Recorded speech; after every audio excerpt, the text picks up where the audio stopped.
Everyone in their small Ohio town thought Bo was the golden boy. He had the charm, the grades, the effortless confidence.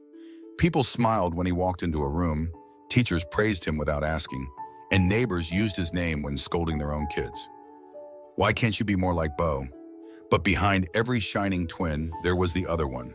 Rowan, quiet, artistic, watchful. The kind of child who drew what he couldn't say, who learned early that truth didn't matter much if someone else could tell a better version of it. From the outside, their family looked fine. Not perfect, divorced parents, tight money, shared bedrooms, but not broken. But even as children, the balance was always off.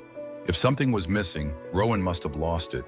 If a window cracked, Rowan must have slammed the door. And when he tried to explain, his words came out small, like birds hitting glass. Bo, on the other hand, always had the right tone, the trembling voice, the story people wanted to hear. And so people believed him. By the time they turned 17, Rowan had stopped trying to correct the record. He was too busy trying to breathe. He had known he was gay for a while, but the truth sat inside him like a thorn because even silence was weaponized. Their father once said, "I'd rather have a dead son than a gay one," over dinner like it was a nothing. Their mother didn't speak up. Bo just kept eating. Rowan swallowed more than his food that night. He swallowed the certainty that he didn't belong. Not in that house, not in that version of son. So he waited, saved, applied to college out of state. He came out just before he left. Over text, barely a whisper. No response from his dad, a thumbs up emoji from Bo. And yet a strange hope bloomed in him. Maybe distance would clear the air. Maybe he could be someone new, someone seen. But the truth is, he wasn't the only one preparing a new story. Bo had been watching, collecting, practicing. While Rowan was building a life in a different city, Bo was building a version of him back home.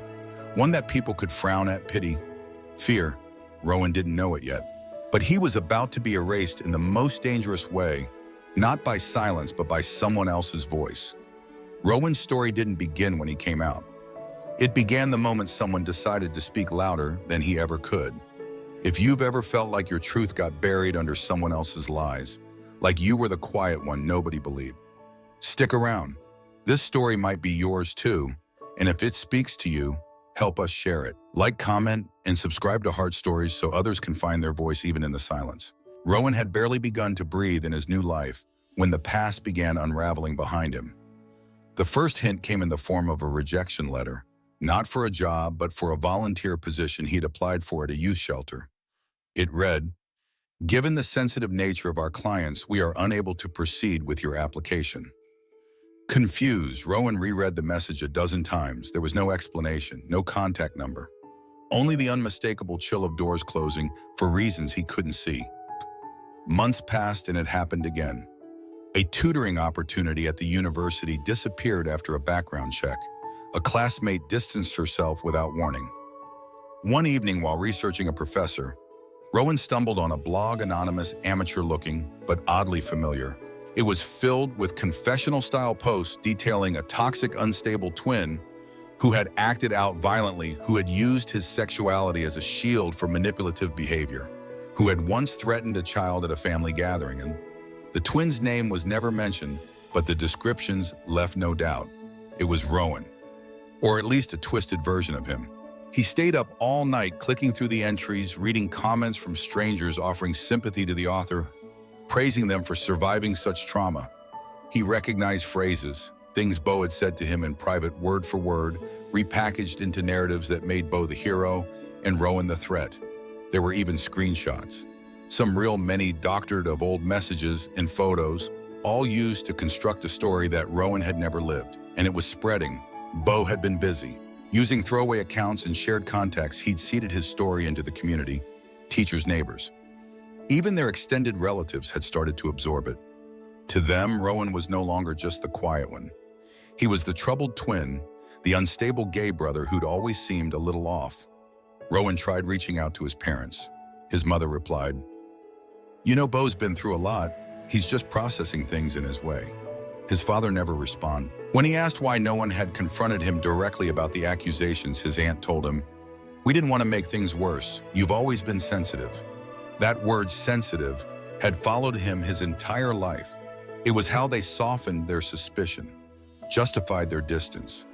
It gave them a reason to believe someone else's lies, because the truth required too much effort. Rowan began to notice other fractures. Friends he trusted stopped calling. Classmates avoided group projects. A professor pulled him aside one day to ask, "Is everything okay at home? You seem distracted lately." But how do you explain to someone that your own identity has been hijacked? That your name, your face, your history were being rewritten in real time by the one person who looked exactly like you? Bo's storytelling was brilliant in its cruelty. He didn't just lie, he curated. He painted himself as the wounded sibling of a manipulative, self-centered gay twin who was always jealous of him, always trying to take attention, always the problem. The contrast was too clean, too believable. One twin smiled for photos, shook hands at church, volunteered for charity drives. The other had left town quietly, no family in tow, no weekend visits, home, no social media presence. To people who didn't know the full picture, the math was easy. Rowan was the one to worry about. And maybe Rowan thought they were right. Maybe he should have seen this coming. Maybe he should have fought harder. But the truth was, he'd spent his whole life trying to protect the brother who never once protected him back. This wasn't just about being misjudged. It was about being replaced. And now even his absence had been turned against him. Rowan didn't know how yet, but he knew he had to reclaim his story, because if he didn't, no one else would. Rowan had spent years trying to outrun the versions of himself that Bo had created, but nothing could have prepared him for what happened the day of the wedding. It was supposed to be a quiet, symbolic return. Just a seat in the back pew, a chance to exist in the same room as the family that had once loved him. He wasn't expecting an embrace or even acknowledgement. He just wanted to witness something real. The invitation had arrived through their mother. No, just the thick envelope embossed with Bo's initials and his fiance's name. At first, Rowan considered tossing it, but something about it, it felt like a test, or worse, a trap. He said yes anyway. On the day of the wedding, Rowan arrived early and unnoticed, dressed in muted tones, trying to disappear into the ceremony. The church was filled with neighbors, childhood friends, extended family he hadn't seen in years. No one spoke to him. Some stared. One woman gently guided her child to sit farther away. Rowan sat alone. The ceremony itself was uneventful, even beautiful in moments. Bo, flawless in his tailored suit, recited vows like lines from a script he'd memorized long ago. The crowd laughed, applauded, cried on cue. The only moment Rowan allowed himself to feel was when the music played, an old hymn their mother used to hum while doing dishes. For a second, he forgot the distance between them all. Then came the reception. Rowan sat at a table in the far corner, barely acknowledged. He wasn't even listed on the seating chart. Just an overflow chair near the emergency exit, but the real blow came during the speeches. Bo stepped up to the microphone with a glass of champagne and a charming grin. He thanked the guests, his new in-laws, and then, in a voice laced with practiced warmth, he said, "I want to take a moment to talk about family. Not the perfect kind, just the real kind, the kind that survives storms." The projector screen behind him flickered on. It started with childhood photos. Rowan and Bo in matching Halloween costumes, family trips, birthday cakes. People smiled. Then the tone shifted. A video began playing, a montage of old clips and still images interwoven with ominous music and what appeared to be journal entries. Quotes like, "He ruined every family gathering, and I never felt safe around him," flashed on the screen. There were doctored screenshots of text messages, edited photos with Rowan cropped to look angry, threatening unstable Bo, narrated it all with a faux wistful voice saying, "We've all had difficult people in our lives, but they teach us the most about forgiveness." Some guests laughed nervously, others looked visibly uncomfortable. Rowan sat frozen, humiliated, unable to process what was happening. It was a roast disguised as a tribute, and he was the villain of the story. But no one stopped it. Not their mother, not their father, not even Bo's wife, who clapped at the end. Rowan didn't stay to eat. He walked out the side door and into the parking lot, where he threw up behind a dumpster. His hands trembled as he deleted every family contact from his phone. He stayed in his car for hours, staring at the dashboard, too ashamed to even drive. What he didn't know was that someone had been watching. A friend of Bo's, someone from college, had recognized pieces of the video that looked off. They reached out to Rowan days later. "I think your brother used my footage." The message read, "And I never gave him permission." Rowan's shame shifted into something colder, clearer. This wasn't just emotional abuse. It was defamation. It was theft. Bo hadn't just twisted the truth, he had weaponized it in public, turning Rowan's absence into a spectacle and painting himself as a saint for enduring it. That night, Rowan did something he hadn't done in years. He opened a new folder on his computer and labeled it Proof, because if Bo wanted to keep playing this game, Rowan would finally show the world what it looked like when the quiet one decided to speak. Rowan didn't fight back out of revenge. He did it out of exhaustion. He was tired of seeing his name twisted into cautionary tales of being a silent footnote in a story he didn't write. So he started collecting everything: screenshots, blog posts, audio clips, inconsistencies. Every lie Bo had told left a breadcrumb, and Rowan followed the trail with the calm precision of someone who had nothing left to lose. It started with a simple email and inquiry to the host of the wedding venue. He asked if he could view the materials Bo submitted for the reception slideshow. The woman was polite but hesitant. There were concerns about consent. She said, "You appeared in several clips. We assumed you approved." Rowan replied, "I didn't." That's when she forwarded the folder Bo had sent. Inside were videos Rowan had never seen before. Old family footage Bo had requested from relatives. Some clips recorded without permission, others cropped and edited to alter context. There were captions added beneath them, out-of-context voiceovers and screenshots that had clearly been doctored. Rowan ran them through analysis. Software text alignment was off, timestamps conflicted. What Bo had presented at his wedding wasn't a tribute. It was a curated fiction. But it wasn't enough to prove defamation, so Rowan kept digging. He began reaching out, quietly, carefully, to people who had once been close to Bo but had since disappeared from his life. That's how he found Lucas. Lucas had once been Bo's best friend in college. At first, he ignored Rowan's message. Then one night, Rowan's phone lit up with a single line: "I know what he did to you. He did it to me, too." They met in a neutral space, an old cafe 2 towns over. Lucas looked older, worn in the same way Rowan felt. Over coffee, Lucas spoke. He told him how Bo had manipulated him too, how Bo had used private stories Lucas had once shared in confidence, twisted them into blog entries, and sent anonymous emails to Lucas's employer that nearly cost him his job. Bo had laughed about it later, saying people will believe anything if you give them a villain.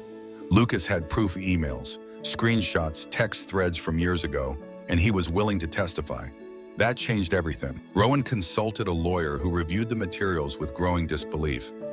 "It's not just slander," she said. "It's calculated and it's public. This isn't just family drama. This is character assassination." The decision to file a case wasn't easy. Rowan knew the fallout would be brutal.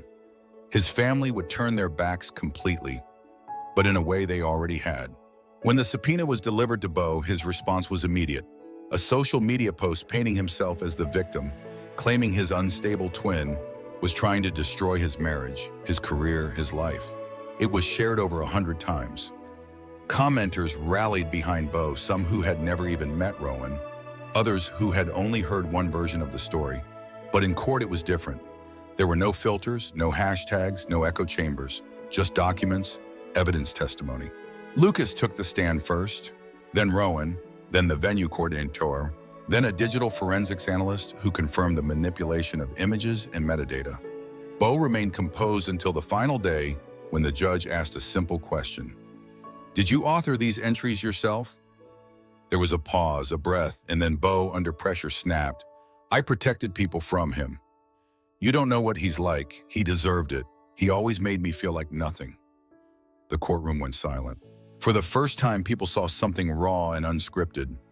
Bo, the practiced performer, the master of narrative, had cracked, and in that single outburst, he gave away everything. The judge ordered a full psychological evaluation. The findings came weeks later. Bo exhibited traits consistent with narcissistic personality disorder and manipulative behavioral patterns. He wasn't sentenced to jail, but the court issued a cease and desist financial damages for defamation and mandatory psychiatric treatment. He was barred from speaking publicly about Rowan in any capacity. Rowan didn't feel victorious. Not really. He felt emptied, but in that emptiness was something else: space. Space to rebuild. Space to be known again. This time on his terms. Rowan didn't expect an apology from his family, and none came. Not from his mother, who stayed silent through the trial. Not from his father, who called the lawsuit dramatic. Not from the cousins who whispered about him at weddings and block parties, but never once asked if he was okay. But in the absence of their voices, something else began to grow. Freedom. He moved to another city, far enough from the house he was erased from, close enough to still remember. He found work at a youth center, this time without a background, rumor haunting him. He started to draw again. He launched a quiet blog called The Other Twin, where he wrote honestly, not for attention, not for pity, but for anyone who had ever been made invisible by someone louder, more loved, more believed.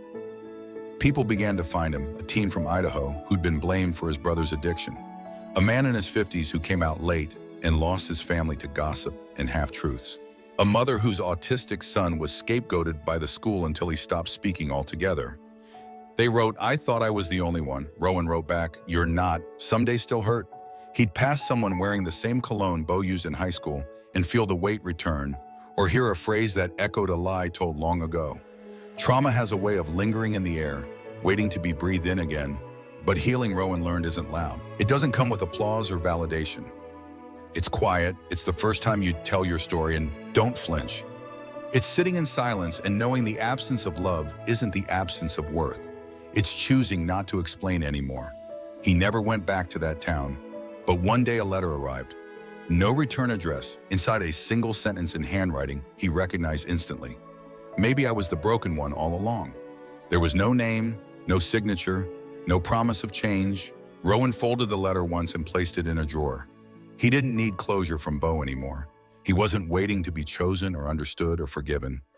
He had survived. That was enough. Some truths don't need to be proven anymore. They just need to be lived. Have you ever had to rebuild yourself from the pieces someone else tried to shatter? If Rowan's story moved you, share it with someone who needs to know they're not alone. Like this video, leave your story in the comments and subscribe to HeartStories, because the quiet ones, they deserve to be heard too.